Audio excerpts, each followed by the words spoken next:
গ্রীষ্মের তপ্ত রোদে দ্রুত দানা বাঁধে লবণ। লবণ চাষের মৌসুম নভেম্বরে শুরু হলেও এই সময়ে এসে উৎপাদন বাড়ে দ্বিগুণ।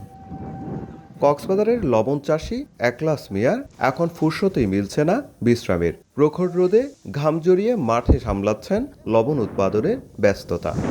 লবণ কিন্তু কিছুটা ভালো ইয়াফায়। কিছুদিন আগেও কক্সবাজারে যেখানে লবণের দৈনিক উৎপাদন ছিল 12,000 মেট্রিক টন, এখন তা বেড়ে দাঁড়িয়েছে 32,000 মেট্রিক টনে। তবে দাম নিয়ে দুশ্চিন্তায় চাষিরা। গেলতো বছরে ফাঁসখানি করি আর 1 লাখ টাকা গুনার এসেছিল, এবছরও গুনারি তাই প্রায় অর্ধেক লস। গত বছরও লস দিয়েছি 6খানি মাঠ করে 2,47,000 টাকা, এবছরও তো একই অবস্থা।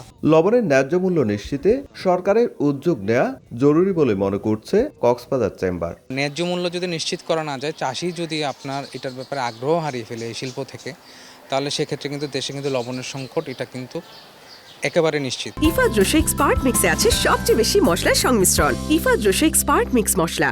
এদিকে বেসিক বলছে পর্যাপ্ত লবণ মজুদ থাকায় আমদানির প্রয়োজন নেই। চাহিদা যেটা নির্ধারণ করা হয়েছে 27,15,000 মেট্রিক টন। 15 মে পর্যন্ত যদি আমরা এখনকার মতো এরকম আবহাওয়া পাই, সেক্ষেত্রে টার্গেটের কাছাকাছি যেতে পারবো। মাঠে কিন্তু লবণ যথেষ্ট মজুদ আছে।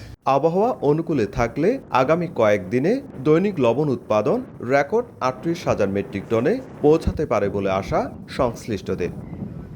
সুজাউদ্দিন রুবেল, সময় সংবাদ, কক্সবাজার।